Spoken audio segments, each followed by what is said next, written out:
الله أكبر الله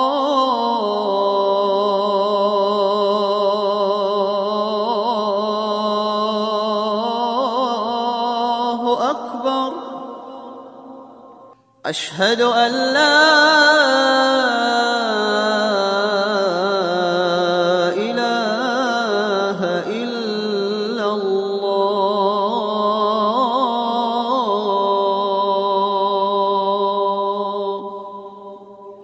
أشهد أن محمدًا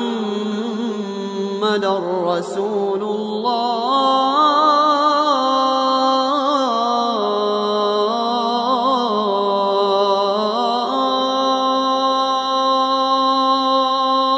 Auzu billahi minash shaitanir rajim. Bismillahir rahmanir rahim. Wa salatu wa salam ala rasulillah. Chers frères, je suis en islam.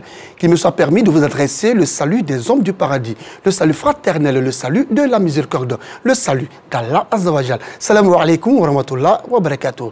Labaik Allahumma labaik. Labaik la sharika laka labaik. Innal hamda wa ni'mata laka wal mulk la sharika lak. La talbiya, invocation récitée par les pèlerins pendant donc le pèlerinage en Terre Sainte d'Arabie Saoudite. Mesdames et messieurs, bienvenue sur ATI 1. Alors la problématique qui sera développée aujourd'hui, ce sera donc l'organisation du Hajj édition 2024. Quoi de plus normal que d'inviter le premier responsable du commissariat du Hajj. Il s'agit donc de l'imam Bachir Ouattara. Il est imam à la grande mosquée de la Riviera Golfe et commissaire du Hajj. Imam, salam alaikum. Wa alaykoum salam wa rahmatullahi wa barakatuh. Alors, imam, bienvenue. Nous allons parler donc du Hajj. Merci. Bien avant donc d'entamer ce sujet, n'est-ce pas, d'aujourd'hui, nous allons ensemble voir ce reportage de Maïsako Gaye et de Enza Traoré relatif à la conférence de presse du directeur général des cultes Messamba Bamba. Le coût du Hajj cette année est fixé à 3 250 000 francs CFA. Cette information, donnée par le ministre de l'Intérieur et de la Sécurité au cours du lancement du Hajj en novembre 2023, a été rappelée par le directeur général des cultes, par ailleurs président du comité de surveillance du Hajj. C'était à l'occasion d'une conférence de presse qu'il a animée au siège de la Direction générale des cultes. Messamba Bamba assure que la mission Hajj de Côte d'Ivoire est à la tâche en vue d'offrir une édition 2024 réussie pour la satisfaction des concitoyens admis à ce pèlerinage. Je voudrais, au nom de la mission Hajj de Côte d'Ivoire, rassurer l'opinion nationale et internationale que les préparatifs vont bon train tant en Côte d'Ivoire qu'en Arabie Saoudite. Cette année, nous aurons 15 vols charters composés de 430 pèlerins par vol. Et nous aurons sur les 7550 pèlerins qui iront par vol régulier. À cette conférence, le directeur général des cultes n'a pas manqué d'interpeller les responsables des opérateurs privés. Des opérateurs non agréés procèdent à l'enrôlement de candidats en dehors de toutes les directives des autorités saoudiennes et des procédures légales en vigueur, c'est-à-dire dans notre pays.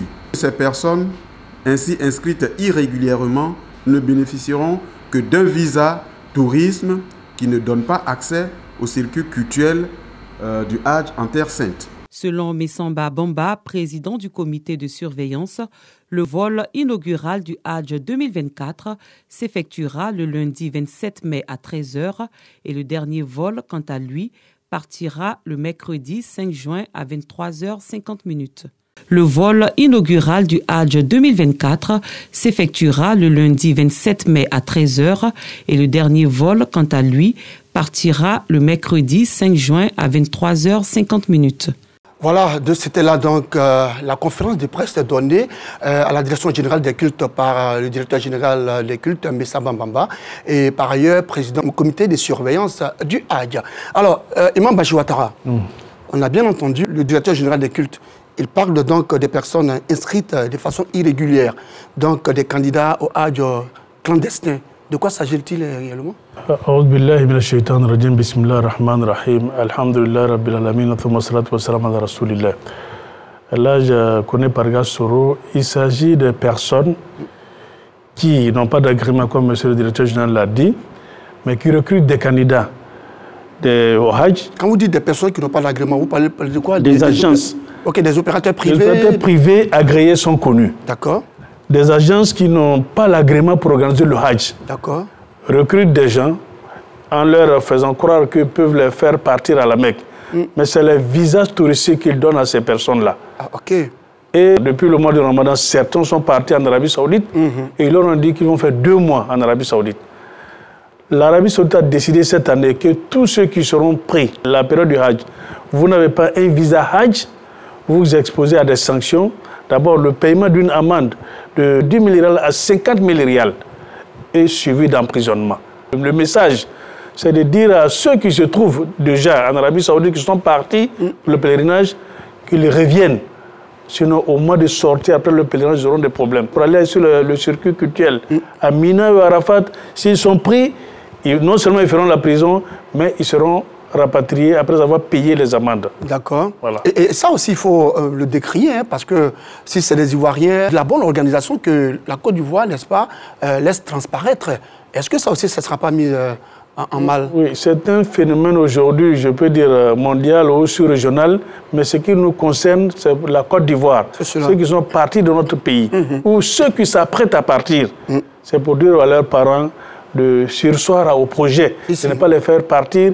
Ils vont souffrir et ne pourront pas accomplir le pèlerinage. Et d'ailleurs, même ce voyage, c'est un voyage spirituel. Oui. C'est un voyage où il ne faut pas tricher. Oui. Nous avons décidé de parler donc de l'organisation du Hajj, édition 2024. Alors, nous avons l'année dernière vécu un Hajj, sinon un départ exceptionnel, avec le projet Tariq Maka. Dites-nous, est-ce que cette année, la Côte d'Ivoire aura droit encore à ce projet? Dieu merci, avec tout ce qui s'est passé l'année dernière, la Côte d'Ivoire a été classée parmi les meilleurs pays qui ont organisé ce qu'on appelle Tariq Maka, la route de la Mecque. Oui. La Côte d'Ivoire a été reconduite dans ce projet. Donc, les dispositions sont prises. Les équipes saoudiennes sont déjà là pour l'application du projet Tariq Maka pour cette année encore, Inch'Allah. Ça, c'est une très bonne nouvelle pour nos pèlerins, même pour vous aussi. Et ça facilite toute la tâche, n'est-ce pas? D'accord. Alors, à votre niveau, au commissariat du Hajj, est-ce que vous êtes tout est fin prêt, j'allais dire, concernant les préparatifs? Alhamdulillah, à ce jour, tout est prêt, les visas sont obtenus. Et vous avez vu, depuis le samedi, nous avons commencé à mettre sur notre site les différents vols. Chaque candidat ou son parent peut aller sur notre site. Combien de vols?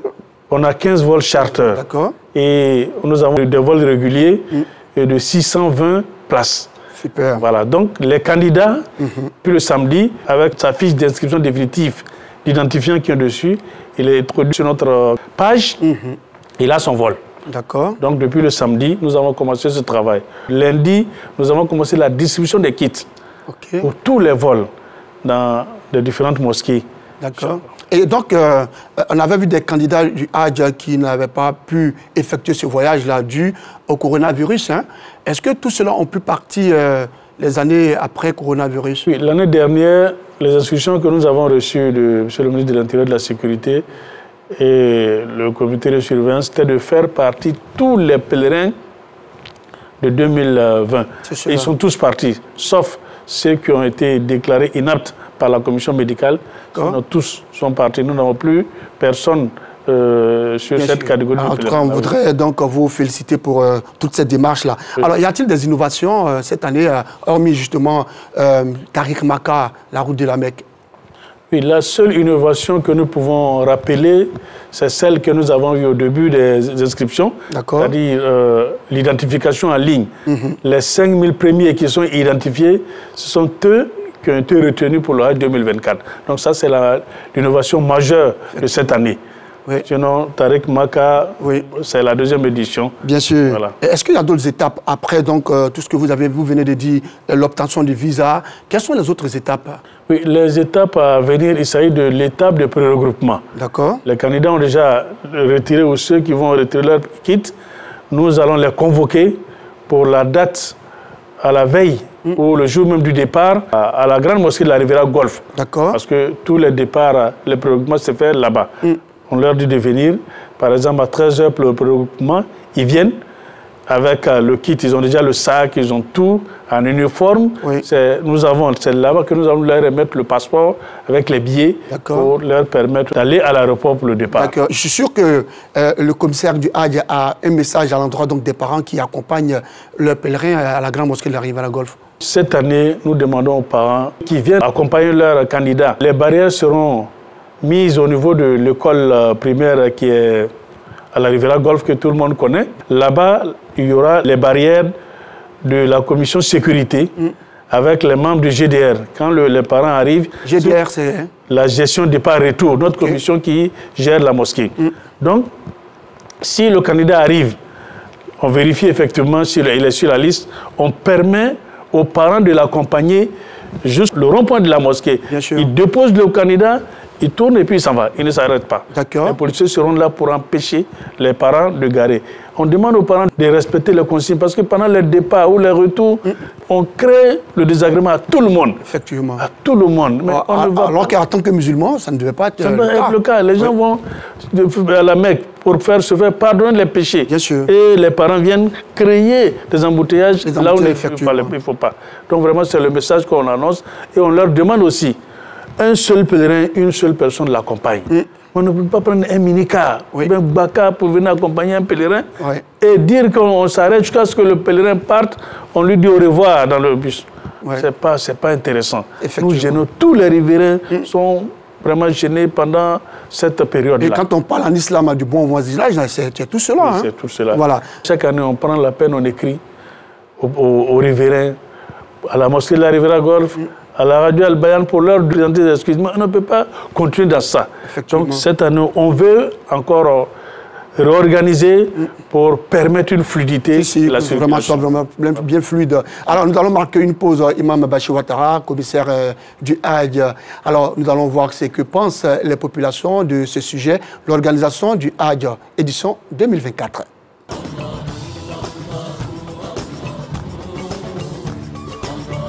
Cette année aussi, l'organisation du Hadj, n'est-ce pas, est pleine, n'est-ce pas, de promesses de réussite. Inch'Allah, la manière avec laquelle les choses se passent, moins de bousculades, et les choses sont faites vraiment dans l'ordre et avec un chronogramme bien donné. Au jour d'aujourd'hui même, les gens sont déjà au niveau de la distribution des kits dans les différents sites. Et voilà, alhamdulillah, moi j'ai eu quand même la chance de faire un tour sur l'un des sites de distribution. Vraiment, il y a de l'ordre, il y a de la discipline. Et puis bon, voilà, alhamdulillah, les choses quand même, à l'instar des autres années, je crois que c'est plein de promesses. Je ne vais pas dire à 99%, mais à 100%, mais à 80%. Je suis satisfait en tout cas. Des conseils à donner au commissariat des Hadj, vraiment, je pense qu'il faut persévérer dans tous les plans qu'ils font. Parce qu'il y a toujours la réussite derrière. Cette année, je pense qu'il y a eu beaucoup d'améliorations. Pour le moment, comme le Hadj, c'est un aller-retour, pour le moment, avec ce qu'on a vu, je pense que c'est déjà très bon, puisqu'il y a eu beaucoup d'autres innovations qui n'étaient pas là l'année passée. Par exemple, l'année passée, les pèlerins ont récupéré leur kit de voyage à 2 jours du voyage, d'autres même à la veille même du voyage. Et voilà que maintenant, cette année, les pèlerins ont déjà commencé à prendre leur kit, ce qui veut dire qu'il y a beaucoup d'améliorations, c'est-à-dire qu'ils seront prêts, ils vont bien se reposer bien avant le voyage. Nous constatons beaucoup d'améliorations. Nous savons que le message est bien passé. Depuis le lancement, à l'ouverture, d'accord, de la formation, d'accord, jusqu'aux constitutions des groupes, à l'affectation des pèlerins, d'accord, dans des groupes, nous constatons, d'accord, un engouement, d'accord, une motivation des uns et des autres. Voilà donc ce que pensent les fidèles musulmans de l'organisation du Hadj. Unanimement, ils sont tous d'accord que le commissariat du Hadj fait un travail formidable. Alors, Imam, quand vous entendez, Imam Bachir, quand vous entendez ces populations, ces fidèles, voilà, dire tout ça, est-ce que vous avez un commentaire? Nous disons, alhamdoulilah, Rabbil Alamin, le travail que nous faisons chaque année peut s'améliorer. Il faut tenir compte des difficultés que nous avons rencontrées les années précédentes et évoluer de bonne manière. Oui. Donc, je pense que c'est ce que le commentaire que je peux faire sur ces différentes interventions. D'accord, merci beaucoup, Imam. Alors, la formation des pèlerins est tellement importante. Alors, dites-nous, Imam Bachir, est-ce que cette année, les candidats ont eu droit à cette formation-là? Oui, la formation des pèlerins est non seulement une recommandation de l'autorité saoudienne, mais ça fait partie des objectifs de la mission ivoirienne. Parce que pour aller faire un travail, surtout le Hajj, il faut connaître ce que vous allez faire. Donc c'est pourquoi chaque année, comme cette année d'ailleurs, les pèlerins ont été formés. La formation a été faite en 2 étapes. La première étape, c'était avant à continuer jusqu'au 27 après le Ramadan. La deuxième phase a débuté, qui a pris fin le 12 mai dernier. D'accord. Voilà. Ok, ben, est-ce que cette formation-là, justement, pour ceux qui n'ont pas pu participer, est-ce que ça veut dire qu'ils sont fort clos? Non, ils ne sont pas fort clos, mais ce que nous avons fait, par exemple, cette année, nos candidats qui sont à la diaspora, des formations se faisaient sur nos différents canaux pour eux. Et les gens ont suivi la formation. Nous exhortons les candidats à la formation. On n'a pas pour le moment un certificat de formation qui dit que si tu n'es pas formé, tu ne participeras pas au pèlerinage.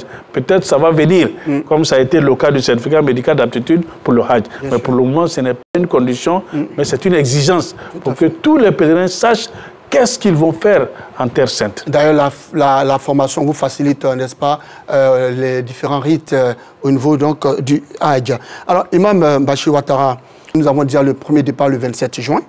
Dites-nous, est-ce que ce sera continuel ou, si vous voulez, est-ce qu'il y aura peut-être des temps morts? Non, le programme établi par notre partenaire, c'est du 27 jusqu'au 5.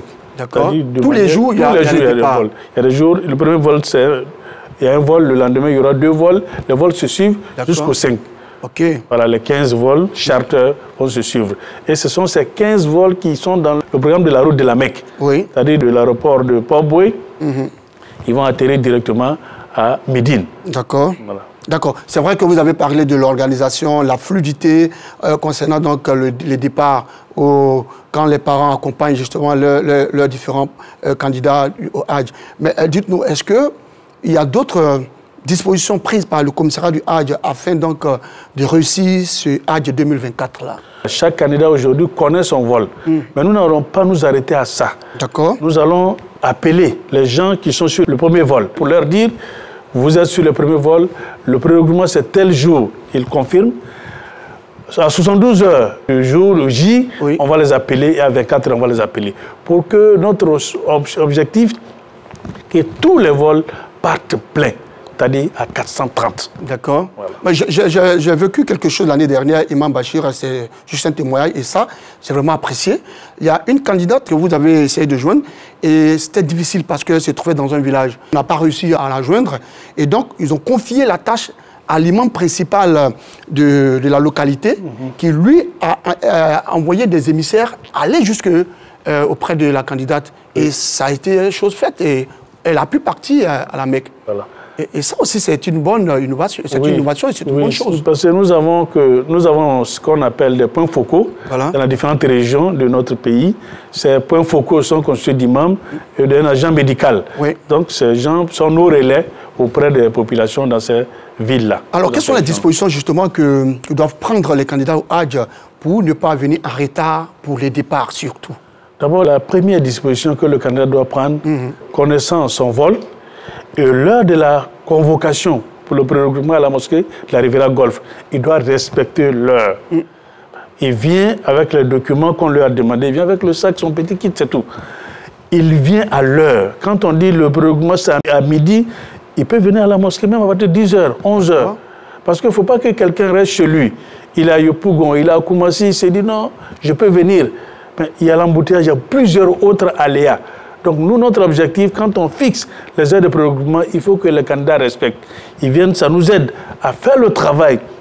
C'est-à-dire la commission GDR commence l'enregistrement, le pré-enregistrement à leur niveau, et tous les candidats peuvent passer avant l'heure du départ. Notre objectif, avant même qu'on ouvre le vol, que tous les pèlerins du vol soient à l'aéroport. Tout le monde à l'aéroport, sommes tranquilles. D'accord. Voilà l'objectif qu'on demande aux gens vraiment de respecter. Il ne faut pas que quelqu'un reste chez lui pour dire mais l'aéroport, la mosquée, c'est pas loin, je peux quitter chez moi, dans 1 heure je peux arriver, mais il peut y avoir des aléas qui ont empêché de venir à temps. Bien sûr. Et ça va nous causer au niveau du vol. Voilà, un pèlerin qui ne va pas sur son vol, c'est un autre problème. Parce que le visa est lié au vol, au séjour, vous avez 3 nuitées à faire. Donc faites tout pour respecter cela. Ça nous aide aussi dans le cadre du travail. Voilà donc le grand message du commissaire du Hadj, Imam Bachir Ouattara. Alors Imam Bachir, quand vous parlez de kit, de quoi s'agit-il? Il y a quoi et quoi? Bien, le kit est composé d'un sac que le partenaire chargé du transport de pèlerins donne. Il y a ce que la direction générale des cultes donne aux candidats. Il y a ce qu'on appelle le tamagnon, il y a un tapis, et puis voici les éléments que... D'accord. Mais est-ce que le pèlerin doit venir avec une valise remplie, ou 2 ou 3 valises? Parce que certains se disent que c'est un voyage d'1 mois, donc il faut prendre assez de tenues vestimentaires. Ce que nous conseillons aux candidats, le sac qu'on leur donne, ça peut contenir 10 kilos. Donc ce sac, qu'ils mettent leurs affaires dans ce sac. Parce qu'une fois en Terre Sainte, surtout à Médine, ils auront 2 valises. D'accord. 2 valises de 20 kilos chacune. Donc ce sont ces 2 valises qui sont seulement autorisées au retour à la pesée. Ce sont avec ces valises qui reviendront au pays. D'accord. Pour ce qui concerne les candidats que nous avons mis sur le vol régulier, nous avons 2 sortes de vols réguliers. Il y a le régulier normal, c'est-à-dire ceux qui feront à peu près 1 mois, comme tout autre pèlerin. Il y a les réguliers de court séjour, 18 ou 20 jours. Les candidats ont demandé, à cause de leurs activités professionnelles, nous les avons mis sur ces vols. Tous ces candidats-là bénéficieront du sac de notre partenaire et à Médine, ils vont bénéficier de 2 valises. Ceux qui sont sur ces vols réguliers, pendant le retour, peuvent payer une valise supplémentaire pour faire venir leur valise s'ils veulent. Ils peuvent mettre ça dans le fret. Mais quant à ceux qui voyagent sur les charters, nous leur conseillons d'aller avec le sac que le partenaire leur donne. Et à Médine, ils auront les 2 valises, ils voyagent avec ça. Vous partez avec une valise, vous serez surchargé. Bien sûr. Comment vous allez transporter? Tout à fait. Et la compagnie ne prend pas 2 valises, quel que soit.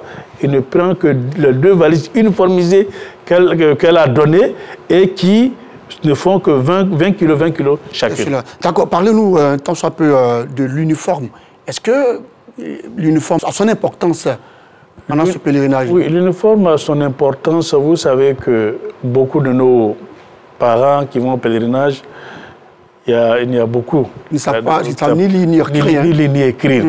Donc l'uniforme leur aide à se retrouver.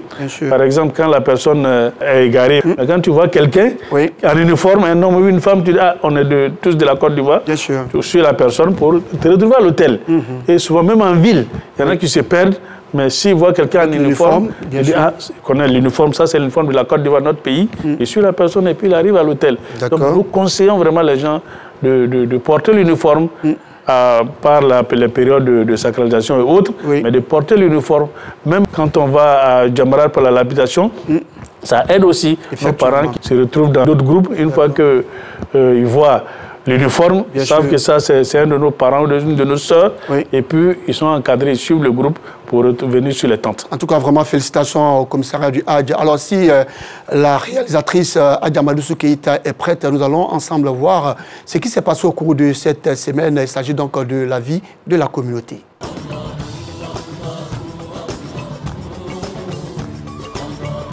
C'était l'une des étapes les plus importantes avant le départ en Terre Sainte d'Arabie Saoudite. Et ces futurs pèlerins de la région du Sud-Comoé viennent de l'accomplir. Il s'agit de la formation sur l'ensemble des rites du Hadj, 5e pilier de l'islam. Les candidats pour ce voyage spirituel ayant pris part à cette formation reçoivent d'ailleurs à la grande mosquée Fatma Zahra de Grand Bassam un diplôme de fin de formation. Cette formation a été très bénéfique pour nous. Il y a beaucoup de choses qu'on ignorait concernant le Hadj. Mais là, vraiment, on part très satisfait et puis avec beaucoup de connaissances. Il y a eu une première formation pour la partie théorique. Ensuite, il y a eu la partie pratique. Et vraiment, il y a eu beaucoup de sensibilisation quant au comportement. En tout cas, tout ce qu'on doit avoir comme comportement à nous et état d'esprit pour que notre Hadj soit agréé d'Allah. Cette formation, une initiative du Conseil supérieur des imams des mosquées des affaires islamiques de la région du Sud Comoé. À sa tête, Cheikh Moussa Dramé, imam principal de cet édifice religieux. Nous avons reçu des instructions venant du grand cheikh, Cheikh Ousmane Diakité, qui est le guide suprême de la communauté musulmane, qui a instruit le commissariat du Hajj de non seulement former les pèlerins, et aussi les enseigner sur le rythme du grand pèlerinage à la Mecque. Nous avons donné des instructions fermes à nos pèlerins de prier pour non seulement le président de la République, mais de prier aussi pour la stabilité de notre pays. Conseil pour réussir et accomplir en toute quiétude les différents rites. Lecture du noble Coran, prières et bénédictions ont aussi meublé cette cérémonie de fin de formation des futurs pèlerins du Hajj de la région du Sud Comoé. Commune d'Abobo, quartier Bessi. Les élèves des classes d'examen des écoles confessionnelles islamiques de cet établissement se pressent pour rejoindre les salles de classe. Pour ce premier jour de leurs examens de fin d'année, certains élèves un peu stressés attendent impatiemment les sujets. Je suis stressée parce que je n'ai pas bien bossé, mais je pense que je vais pouvoir bien me débrouiller. À 8 heures, les responsables de la plateforme des structures islamiques d'éducation et la représentante de la directrice de la DECO décèlent les sujets. Ils sont ensuite distribués aux candidats. En plus de cet établissement confessionnel islamique, la délégation s'est aussi rendue dans d'autres écoles de la commune. Elle n'a pas manqué de prodiguer des sages conseils aux élèves qui ont rassuré la délégation de composer sans tricher. Les dispositions sont prises pour que les candidats soient à l'aise. La plupart des candidats que j'ai vus sont sereins. Ils sont venus à l'heure et les épreuves dans les différents centres ont commencé effectivement au moment déterminé par le calendrier. Nous avons dit qu'il faut qu'ils s'appuient sur leur foi. Les examens, c'est l'aboutissement du travail qui est fait depuis le début de l'année. Donc aujourd'hui, ils vont rendre ce qu'ils ont appris, qu'ils évitent la tricherie. Vraiment, j'ai bossé quoi.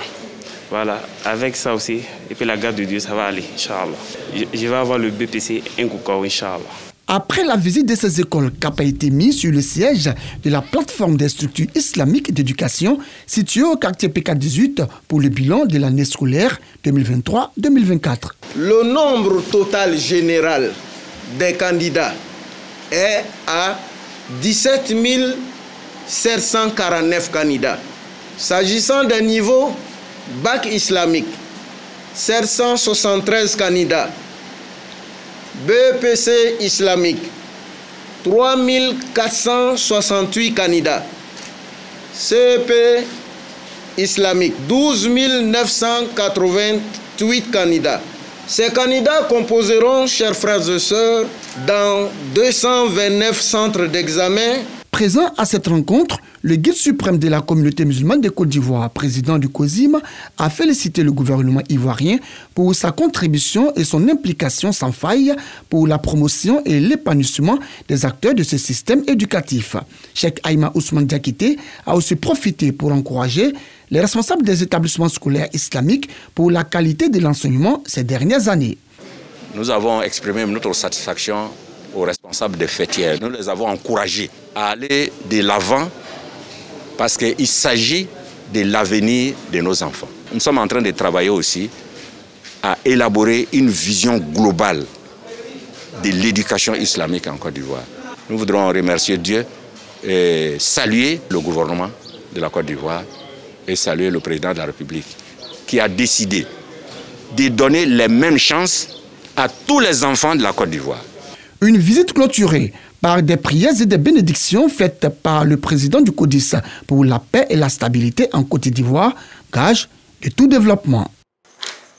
Top départ des examens de fin d'année dans l'éducation confessionnelle musulmane en Côte d'Ivoire. C'est le CEP, certificat d'études primaires et élémentaires, qui ouvre le bal. À Bouaké, 925 candidats répartis dans 9 centres de composition prennent part à cet examen.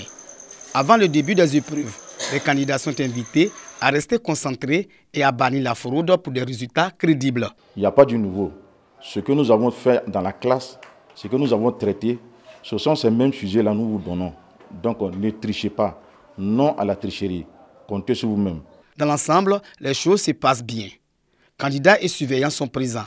Organisés par la plateforme des structures islamiques en Côte d'Ivoire, ces examens se déroule en collaboration avec le ministère de l'Éducation nationale et de l'alphabétisation. C'est la plateforme des structures islamiques qui organise. Et la plateforme est validée par l'État ivoirien. Et donc le ministère est au courant de l'organisation de ces examens. Pour ces compositions, seul le niveau compte. On a un programme pour tous les élèves qui font le CM2 en arabe. Donc c'est le même programme. Donc même si l'enfant fait 4e en français, mais en arabe, il fait CM2. Donc les programmes sont même chose et puis les épreuves aussi sont même chose. Les candidats trouvent les premiers sujets abordables. Je ne sais pas pour les autres, mais pour moi, c'est un peu facile. Mais pour Dieu, que Dieu n'a fait que nous tous on a qu'à avoir nos CP. 10 matières sont au programme de cet examen, à savoir le Coran, la doctrine, la dictée, l'unicité de Dieu, la conjugaison et la grammaire. Au niveau national, ils sont 10 797 candidats à composer. Après le CEP, suivront les examens du BEPC et du bac.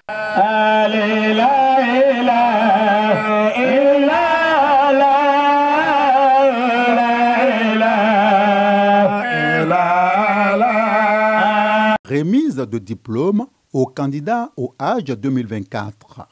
Un acte qui certifie leur aptitude à prendre part à ce pilier de l'islam. À présent, prêts à franchir les différentes étapes du Hajj, les candidats traduisent leur reconnaissance aux encadreurs. Au nom de tous les pèlerins du Haut-Sassandra, nous remercions tous nos encadreurs. Nous avons reçu une formation de qualité. Nous, les pèlerins, nous sommes prêts pour le Hajj. Un remerciement de qualité au délégué régional, M. Doumbia Abdel Hakim. Nous saluons la présence de nos responsables politiques, administratifs et municipaux. Sans oublier son Excellence El Hadj Alassane Ouattara, président de la République de Côte d'Ivoire, qui a mis tous les moyens à la disposition des pèlerins de Côte d'Ivoire pour un meilleur Hajj 2024. Le président de la cellule focale du commissariat du Hajj de la région du Haut-Sassandra revient sur l'importance de l'événement. Le Jaza et l'Al-Jannah, le Hajj bien fait n'a d'autre récompense, c'est pas alors le paradis. Nous voulons le paradis pour tous nos pèlerins.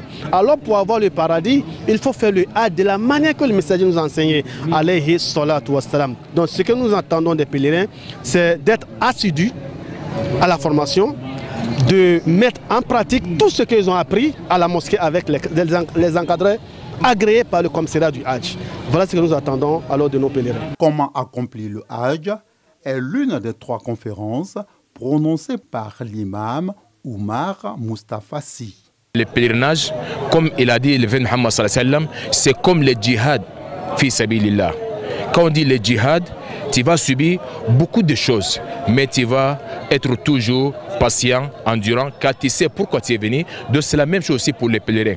Nous allons partir vraiment à Médine, à la Mecque. Nous allons faire toutes les étapes des Hajj, les rites, les circuits rituels. Mais ça ne va pas se passer vraiment dans la douceur, dans la facilité. Ça va se passer dans la difficulté. Il y aura des gens qui vont te provoquer. Mais tu sais déjà pourquoi tu es là. C'est pour chercher la face d'Allah. C'est Allah qui t'a appelé parmi tant de musulmans sur la terre et que c'est Allah qui t'a permis de répondre à son appel. Pour venir maintenant à répondre à l'appel d'Allah, il faut assainir son intérieur, il faut assainir son comportement, il faut assainir aussi sa parole. Il faut que tous tes gestes soient conformes au dit et au fait du prophète Mohammed sallallahu alayhi wa sallam. L'honorable Mohamed Koulibaly, parrain de la cérémonie, sollicite auprès des futurs pèlerins, une fois en Terre Sainte, des prières et des bénédictions pour la Côte d'Ivoire et pour le président de la République. C'est une occasion hautement spirituelle qui donc commence aujourd'hui. Et j'ai souhaité que nos pèlerins, qui à la vérité sont donc des ambassadeurs du Haut-Sassandra, puissent en tout cas adresser des prières à l'endroit de notre pays. Et bien sûr, quand on parle du pays, on parle donc du premier des Ivoiriens, son Excellence M. Alassane Ouattara, président donc de la République de Côte d'Ivoire, de tout son gouvernement et bien sûr spécifiquement aussi de tout le Haut-Sassandra. Et je vais parler donc des élus et cadres donc, du Haut-Sassandra avec bien sûr à notre tête le ministre Mamadou Touré qui donc fait tout en tout cas pour satisfaire comme il peut cette communauté. En marge de cette cérémonie de remise de certificats, l'imam Mohamed Diaby a été intronisé président de la zone Sassandra Maraoué du Conseil supérieur islamique. Ce matin, on a profité de cette occasion de l'introniser et l'imam central, qui est le président du COSIM local, lui a remis le Coran comme boussole pour qu'il juge ses actions avec ça. Cette cérémonie de remise de diplôme est à sa 2e édition.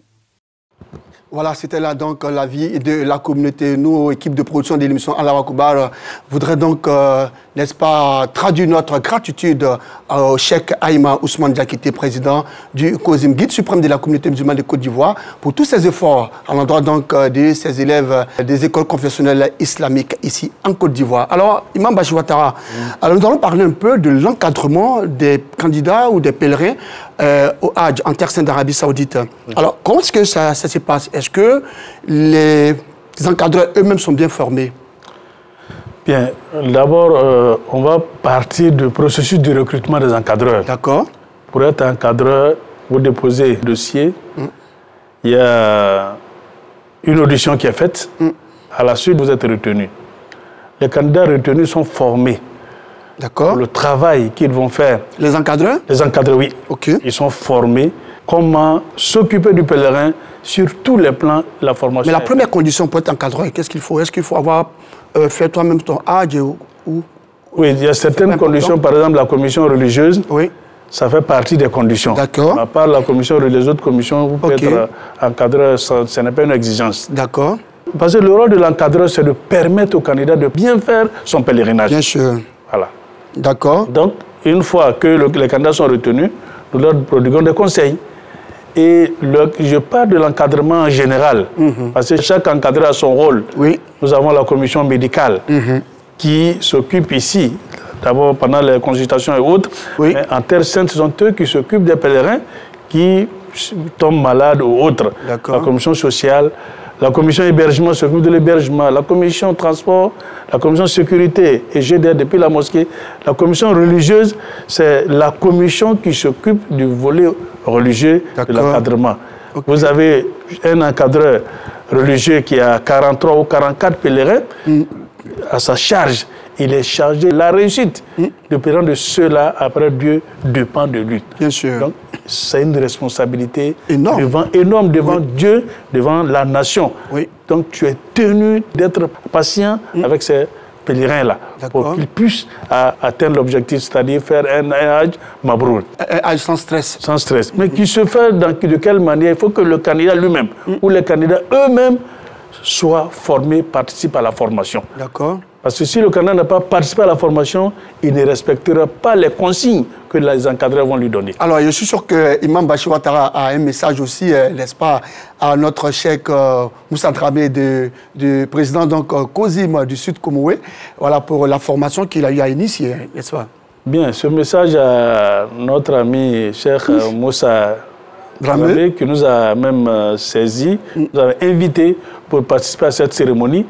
Et compte tenu de notre agenda, nous avons demandé au président de la commission religieuse, qui a demandé au secrétaire de la commission religieuse de nous représenter, qui était assis à la gauche de Cheikh Moussa Dramé. Donc, à travers lui, tous ceux qui ont procédé à la formation a eu lieu dans plusieurs centres et les cérémonies de clôture, comme organisées à Bassam, sont faites dans beaucoup d'endroits. Nous les encourageons.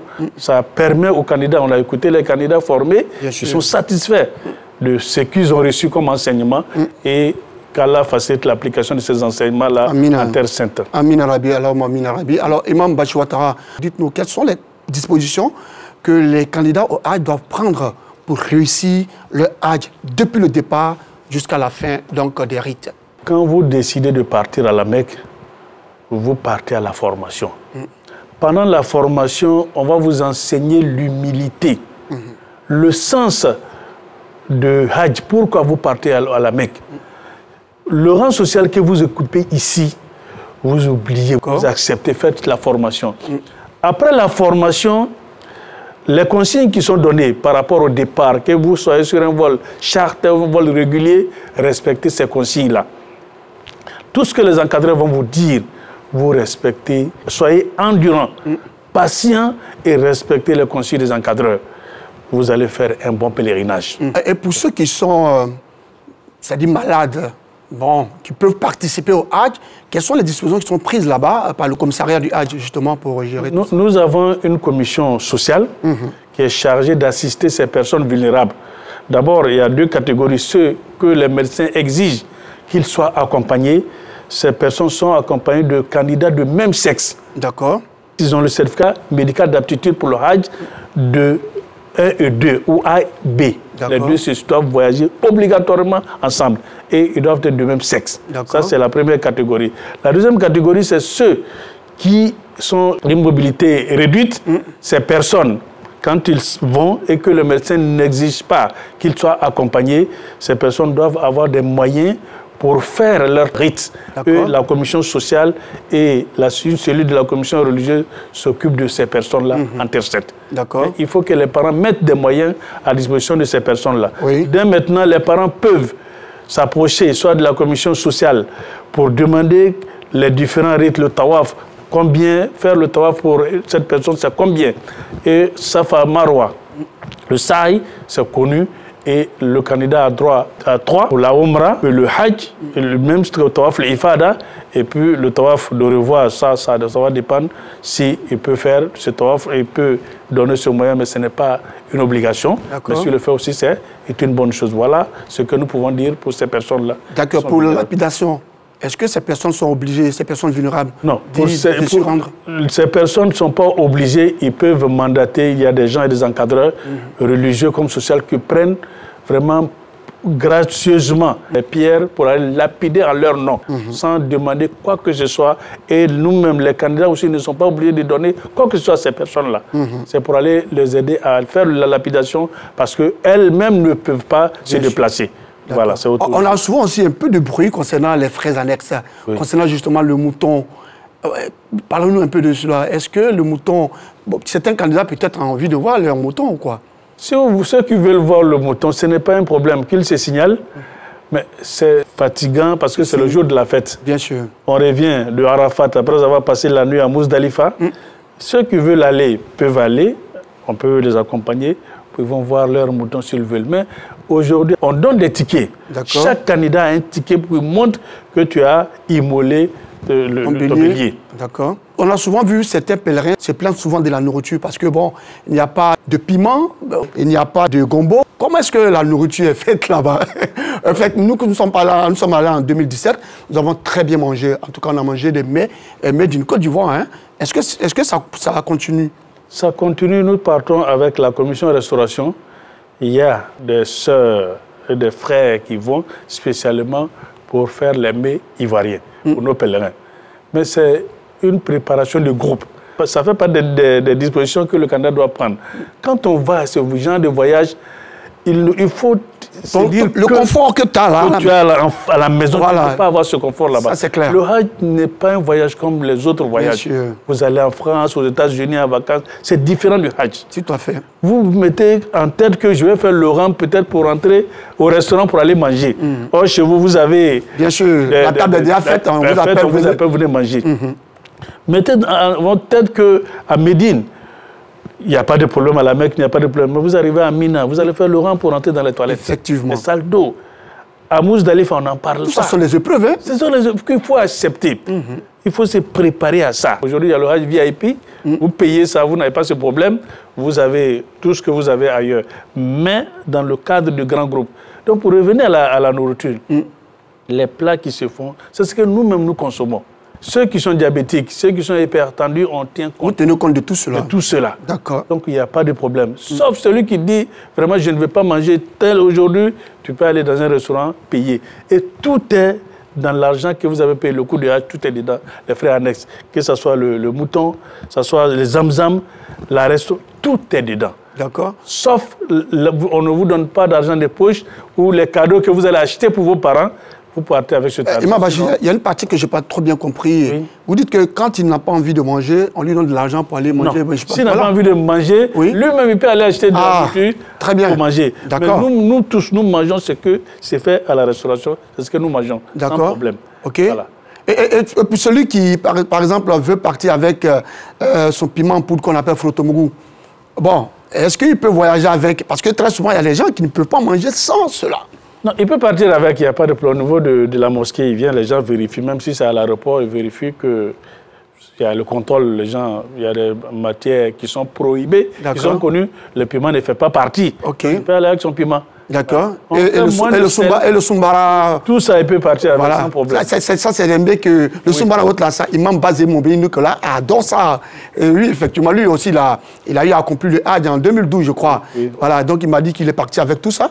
Oui, et puis il était à l'aise. Hein. Oui, d'accord, donc Imam Bachir Ouattara, on peut voyager avec. On peut voyager avec. Sans problème. Sans problème. On peut aller avec un peu de sel et tout ça. Mais il y a le sel là-bas. Ah ouais, il y a le sel. Est-ce que le sel d'Arabie Saoudite et le sel ivoirien? Ceux qui veulent demander du sel, on fait de telle sorte que la nourriture ne soit pas trop salée. D'accord. Si vous voulez ajouter du sel, vous en prenez pour vous servir. Mais on ne peut pas mettre le sel pour... Bien sûr, voilà, parce qu'il y en a qui sont hyper tendus quand même. Voilà, qui n'ont pas besoin de beaucoup de sel. Voilà, donc il faut tenir compte de tout ça. D'accord. Imam Bachir Ouattara, est-ce que le commissariat du Hajj a un message à l'endroit du président de la République qui permet justement la bonne organisation du Hajj ces temps-ci? Le message que nous avons à l'endroit de son Excellence, Monsieur le Président de la République, c'est le message de remerciement pour tout ce qu'il fait pour la communauté musulmane, les voix plus autorisées que la mienne l'ont dit, le cheikh l'a dit tout à l'heure, Cheikh Ousmane Diakité, mais particulièrement dans le cadre du pèlerinage à la Mecque. Nous sommes mieux lotis, vous avez vu où nous sommes. Le traitement, les pèlerins ivoiriens, nous disons merci au président de la République et nous prions pour lui, qu'Allah subhanahu wa ta'ala lui accorde la santé et une longévité pour qu'il puisse atteindre tous les objectifs, tous les projets qu'il veut et qu'il pense pour notre pays. Merci beaucoup, Imam Bachir Ouattara. Nous allons vous permettre justement de résumer en 2 minutes tout ce qui a été dit ici aujourd'hui en malinké. Alhamdulillah Rabbil Alamin. K'a fɔ avion vol premier bɛna taga kalo ni tere 20 ani 7 o la don labɛn daminɛna depuis samedi luna mɔgɔ o mɔgɔ n'i bɛ vol min kɛ n'i taara i k'i affiche ta fiche laban min dilan ma n'i banna empreinte ta la numéro dɔ bɛ k'identifier n'i k'o ta dɔrɔn i bɛ vol min kɛ i b'o lɔn a filanan saki min bɛ di ani taamaɲɔgɔn o di daminɛna mɔgɔw ma. Donc, il faut les matos sisan, visa besorola, faut y mato, faut ka wele kana misribala tagalon. Angoni wele li kela ka fine ko avion folo mo akanga ka nyongo soro rivera misribala midi sere fana wati la eji a 10h re soro mo tini gem fembe be misrilay ayo ko be barano yanuma an laini e mule avion bed dafande ta mo kemenan bisaba mi fola bela payer ko kono katara. D'accord, merci beaucoup Imam Bachir Ouattara pour ce résumé à malinké. Alors vous l'avez compris, c'est la fin de cette émission. Rappelons que nous étions avec Imam Bachir Ouattara, il est imam à la grande mosquée de la Riviera Golf. Il est aussi le commissaire du Hajj. Avec lui, nous avons parlé de l'organisation du Hajj édition 2024. Merci à vous de nous avoir suivis. Je vous donne rendez-vous jeudi prochain, même heure, même chaîne. Rappelons que vous pouvez suivre la rediffusion de l'émission Allah Akbar tous les vendredis à partir de 9h. Merci. Salam alaikum wa rahmatullah wa barakatuh. Suratul Kafirun. Al-Kafirun, les infidèles. A'udhu billahi minash shaitanir rajim. Bismillahirrahmanirrahim. Et cherche protection auprès d'Allah contre le diable banni. Qul ya ayyuhal kafirun. Au nom d'Allah, le tout miséricordieux, le très miséricordieux. La abudu ma ta'abudu. Dis, ô vous les infidèles. Wala amtum abidu nama a'abude. Je n'adore pas ce que vous adorez. Wala ana abidun ma abaditum. Et vous n'êtes pas adorateur de ce que j'adore. wala amtum abiduna ma a'budu. Je ne suis pas adorateur de ce que vous adorez. Lakum dinukum waliyadi. Et vous n'êtes pas adorateur de ce que j'adore. À vous, votre religion, et à moi, ma religion. Suratul Kafirun. A'udzu billahi minash shaitanir rajim. Bismillahirrahmanirrahim. Qul ya ayyuhal kafirun la a'budu ma ta'budu wala antum abiduna ma a'budu wala ana abidun ma abaditum wala antum abiduna ma a'budu lakum dinukum waliyadi. Al-Kafirun, les infidèles, ils cherchent protection auprès d'Allah contre le diable banni. Au nom d'Allah, le tout miséricordieux, le très miséricordieux, dit: ô vous les infidèles, je n'adore pas ce que vous adorez, et vous n'êtes pas adorateurs de ce que j'adore. Je ne suis pas adorateur de ce que vous adorez, et vous n'êtes pas adorateur de ce que j'adore. À vous, votre religion, et à moi, ma religion. Allahu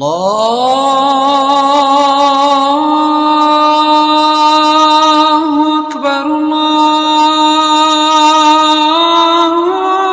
Akbar, Allahu Akbar,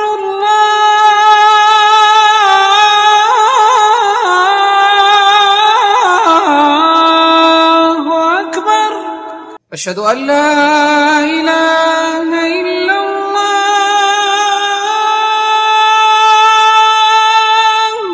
أشهد